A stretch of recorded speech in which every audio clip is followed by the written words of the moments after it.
to a Tuesday edition of Morning Scone, presented by Brock, the Baton Rouge Orthopedic Clinic, Hudco Roofing.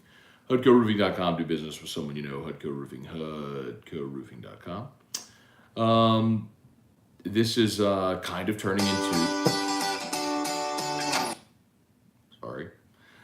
this is kind of turning into a recruiting show. LSU last evening,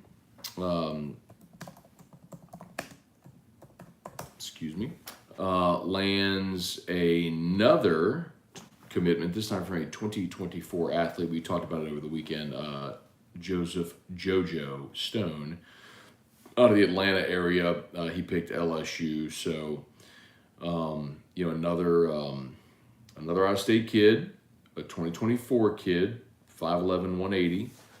He's ranked just outside of the top 100 for 2024, so number 107 overall.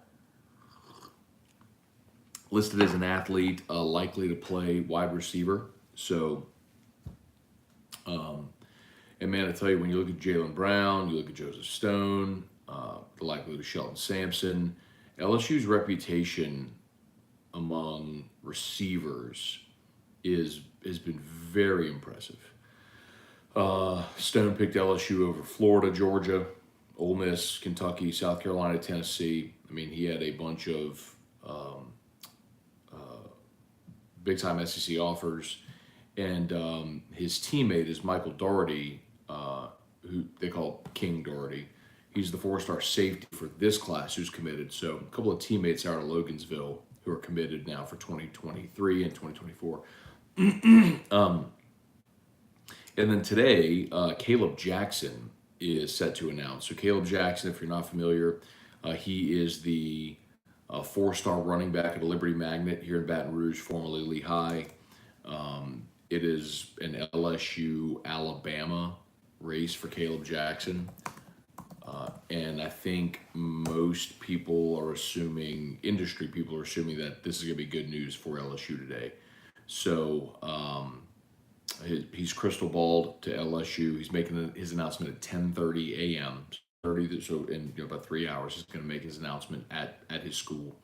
5'10", 200 pounds. He's a four-star. He's the number 6 running back in the country. So number 192 nationally. Alabama, A&M, LSU, Auburn, Baylor. Obviously, Dave Aranda relationship there.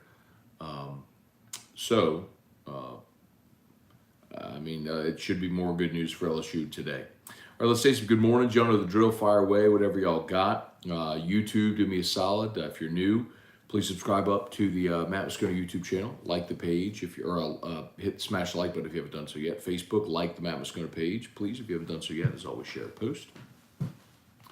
Ryan Amanda Guidry, good morning. Stephen Fry, Truax, what's up? Hayden Presley, Kelly Gross, Renee Marsh, John Bro. We are killing it in recruiting lately. Man, they are on a roll. I mean, they came out of camp season, and usually when you come out of those elite camps is when you start to see commitments pop.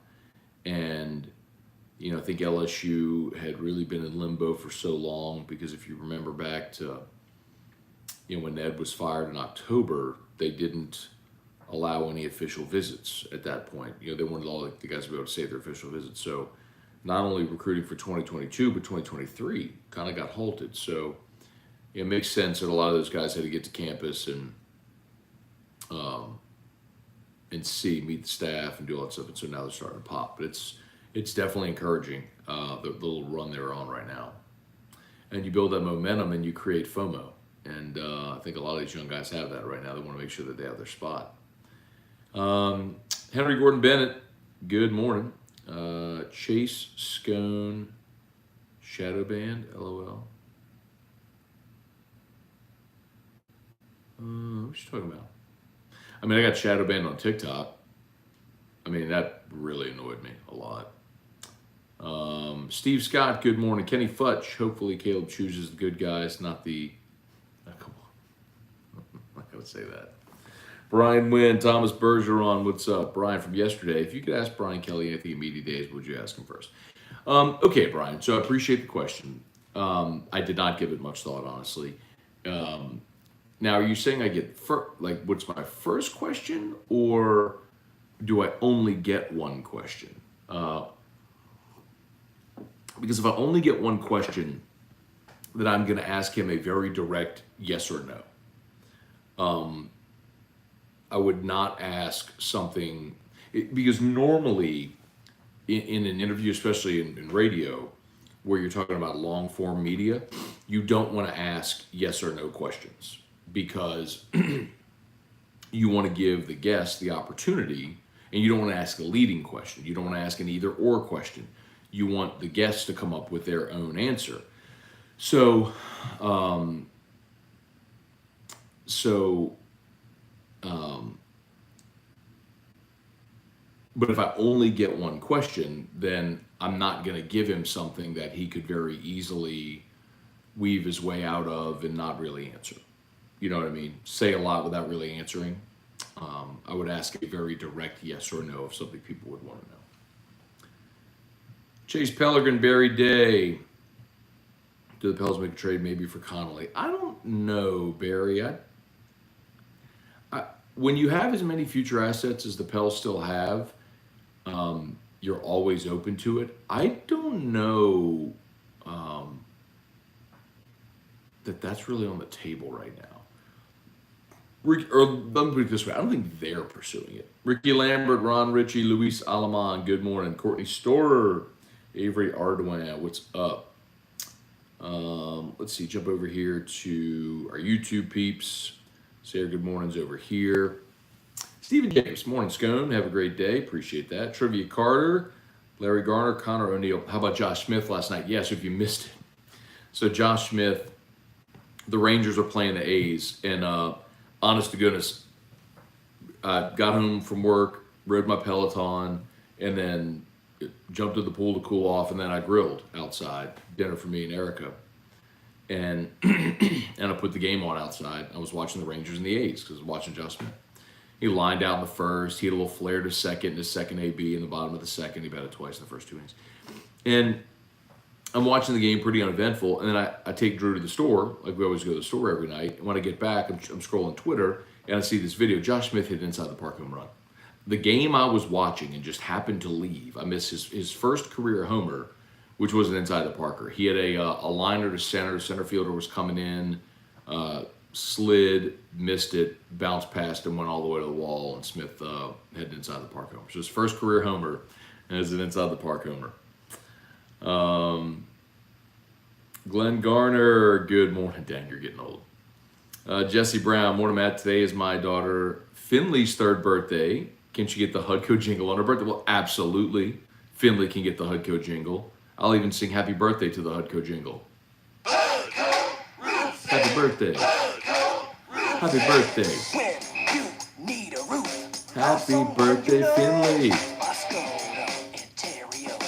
All you need is Hudco. Hudco Roofing. Hudco Roofing. Call Hudco Roofing. 364-1007. Roofing. Hudco Roofing. Hudco Roofing. Well, happy 3rd birthday, Finley. And for anyone who doesn't like the Hudco jingle, just doing it for the kids. Doing it for the kids. See, Jesse, you're raising her right. If your 3-year-old is into the Hudco jingle, you're raising her right. Cliff Nelson, Glenn Garner, I've been really sick. That's why I can't catch you live. Oh, good, Glenn. Glad to have you here when you can be, man. Hope you're feeling better. Tim Gotro, Irfan Sayyad, Gamolgan. See, that's a throwback. I love that Irfan always goes with the throwback, the Gamolgan. Gamolgan was how Drew used to say good morning, I think around the time we started saying, or doing Morning Scone. Cliff Nelson, I'm confused. What is Brock Rock and Wine versus your celebrity softball game? Are those two different things altogether? Yeah, completely different. So the celebrity softball game was Jacques Doucet's, Red Rock and Blue. That's Jacques Doucet. And so you're hearing Brock Rock and Wine. Yes, Red Rock and Blue. So Red Rock and Blue was the celebrity softball game, which Jacques is not doing this year. He's just going to do a golf tournament in October. So no celebrity softball game. Brock Rock and Wine is a Brock fundraiser that they do, usually do on LSU's open date, but this year they're going to do it before the season. So August the 6th, in Tiger Stadium in the South Stadium Club. Live music, wine stations, food stations, live and silent auction. It'd be a really good night. Let's see. Glenn Gardner, can't wait for the Pels. AJ Liddell got hurt last night. Hope it's all right. Saw that still it was a sprain. Man, he looked hurt. Jeremiah Hartle, Matt, best NFL Jaylen Brown comparison. I'm not good at that. I hate to cop out. I mean, he's 6'1" with like burning speed. Odell, healthy Odell. Mark Allen, is radio still considered long form media with the rise of podcasts? Oh yeah, absolutely. I mean, shoot, some podcasts are obviously shorter than a 3-hour radio show. But you got to consider, like, short form would be a 10-minute YouTube video would be short form. A 3-hour radio show, for even an hour long podcast, 45-minute long podcast is still long form. A short form would be a 2-minute clip. If you saw, I took a 2-minute clip of Michael Papirski from AFR yesterday. That's short form video.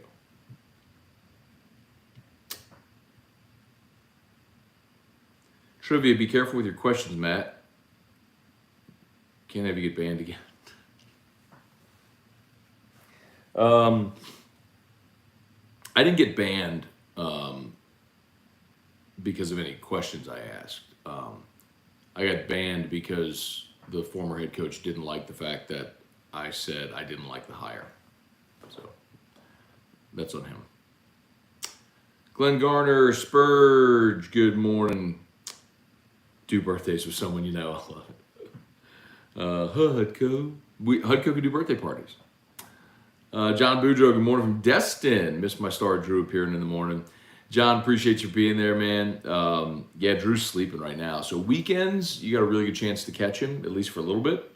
But he goes to St. Lillian Academy, and he did 2-week summer program in June, and he's in the start of his 2-week summer program in July. So this is like a normal school day for him. So he sleeps. I have to go wake him up at 8 so we can get out the house for 8:20. So we'll do about 10 more minutes here. But yeah, on weekends, there's usually a chance that sometime during the show he's going to wake up and he'll pop in here. Let's see. Chris Endrapont, good morning. Brant Roban, morning. Scone, looks like our NOLA trip will be a washout. Guess have one hand the umbrella, the other hand a hurricane, any tips? Probably some flooding.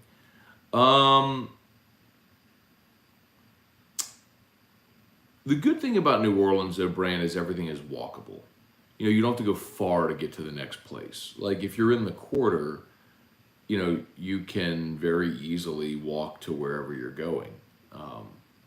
And you usually stay on the sidewalks. You've got overhangs, on the sidewalks from the balconies above.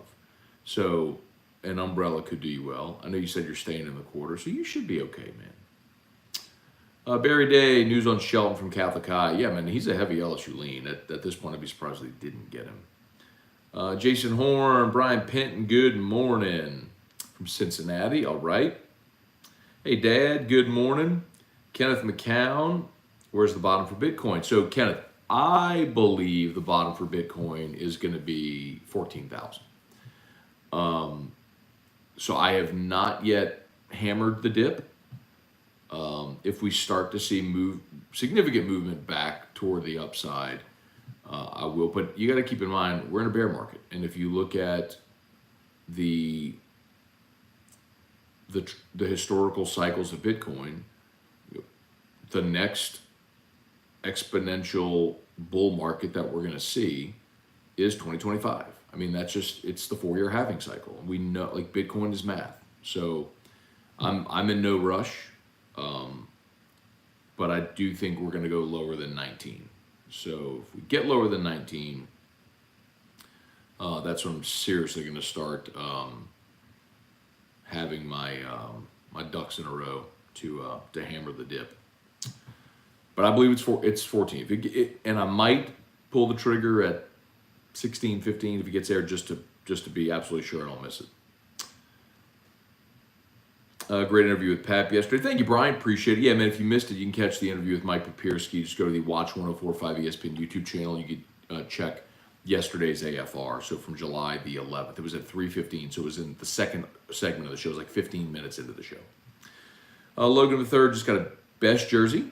Should I wait till he goes to the NFL to get it signed and hang it? Up to you, man. Chris Andrapont, do you see us winning 9 to 10 games in football? No, I don't. Honestly, I think they're probably an 8-win team. Chris, I've said I think the ceiling is 9-3, the floor is 7-5. I don't think this team could go 6-6. So I don't think there's a huge gap. Vegas has LSU at 7. And it's anywhere from 7.5. So, and I think that's probably about right. And I do think the reason they fall on the upside of that is I do think they're going to beat Florida State. I think they're going to beat Florida State. I think they're going to win. So they'll win their 4 non-conference games. And I think they can go 4-4 in the conference. I'm essentially chalking up Bama as an L. And then you have 3 really tough road games against Auburn, Florida, A&M. Throw Arkansas in that mix as well. And home against Tennessee. So those, and then you're home against 2 Mississippi schools. So with the 5 that I just mentioned, if you can win 2 of them and beat the Mississippi schools, then beat Tennessee at home and then win 1 of those road games. Maybe you win at Auburn, you lose at Florida and A&M. I think you can get to 8. So I just think it's a big ask to see him try to get to 9 or 10 in the regular season, Chris. I think it's a really big ask this first year when you're unsettled at so many spots. Samuel Merrifield and Matt, I hope this is not a dumb question, but do you think Alabama still will be a dominant program once Savannah retires? I'm guessing you mean Saban, but yes.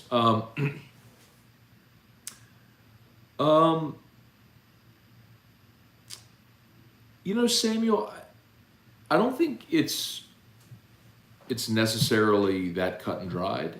I think who they hire will clearly matter, to state something obvious. Look at LSU.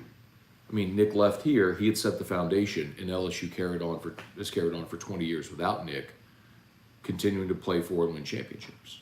Yeah, but he built the foundation. But if you make the wrong hire, it can fall apart. Look what happened with Ed. You say that they won at 19, they did. But, look at the last 2 years. Nothing. My point is nothing's a given. When I think back to, Bama after Gene Stallings retired, you had the Mike Price, Mike DuBose, Dennis Franchione, Mike Shula era where there wasn't a whole lot of good. LSU won 6 straight against Bama. So, you're from 2000 to 2007. Well, actually, no, they lost 02. They won 2000, 2001, lost 02, then won 3, 4, 5, 6, 7. They won 5 in a row there. So they won 5 in a row and won 7 out of 8 against Bama from 2000 to 07. So it depends who they hire, really. Can they continue it? Sure, absolutely. They got all the resources and commitment to being great and everything. But who they hire matters. Tyler Alexander, what's up, dude? Michael Cook, Curtis Savoy. What is 7:52? I got to get rolling, y'all. A couple more. Brian Wynn, Matt, if you could ask Nick Saban any question in media days, would you tell him to pound sand? I would not. I would probably ask Nick about something about his time at LSU, honestly. See, Brian, I love Nick Saban. I was at LSU when Nick was the head coach. That was my time as a student. My senior years when LSU won the national championship, I revere Nick Saban. The reason that LSU is what it is because he came here and set the foundation. I don't begrudge him for leaving for the NFL. I don't begrudge him for taking the Alabama job. So, does it suck? Absolutely. Because he could be doing all that here and could have been doing that here for the last 20 years. But You caught him one spot too early on his career arc, but even still, the success you've had over the last 20 years is because he came here and jump-started. He lit the fuse. So I don't hate him. I'm very grateful to Nick Saban for coming here and doing what he did, because the reason LSU's had the success it's had for 20 years is because of him.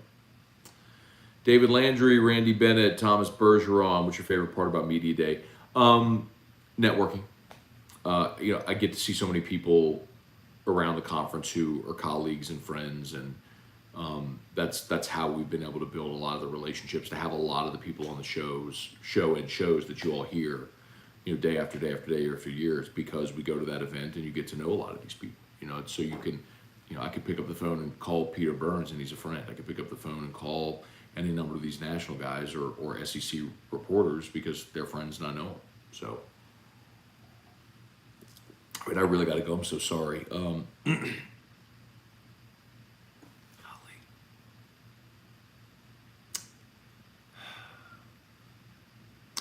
Can Rashid Shaheed make the team as a kick returner? Sure. Wendell Norman, good morning. Taylor Castanier, do you think LSU is going to win games by defense carrying the offense? Need to see who the quarterback is. Matt Lusto, Scone, have you ever heard of Unchained Capital? You can hold your keys and use IRA to buy Bitcoin. Pretty neat product. They will be willing to sponsor a show or something. I'll check it out. Jeremy Nuslock, thoughts on both Pelicans draft picks injured? Sucks. But Dyson Daniels doesn't seem serious. Mark Allen, if you could own any player's jersey, who would it be? I don't own a jersey. I don't think I would. I have a Pat Tillman jersey. Pat Tillman. Mark Allen, 15-0. Taylor, I tend to agree. It's easier for offense to take bigger leaps year to year than defense. I disagree. I think it's tougher for offense to take leaps because of timing, coaching, scheme, all that sort of stuff. Defense, you can tend to just be athletic and fast and get rolling. Weston Weaver, good morning. Okay, we are done. I got to roll. As always, shout out to Brock, Banners Roof Peter Clinic, Hudco Roofing, HudcoRoofing.com. Do business with someone you know. Kenneth Kyle asked about Scone and T. I did ask yesterday. I don't know why the pod wasn't uploaded last week, but that should be rectified for last week and moving forward. Thanks so much. Y'all have an awesome day. Deuces.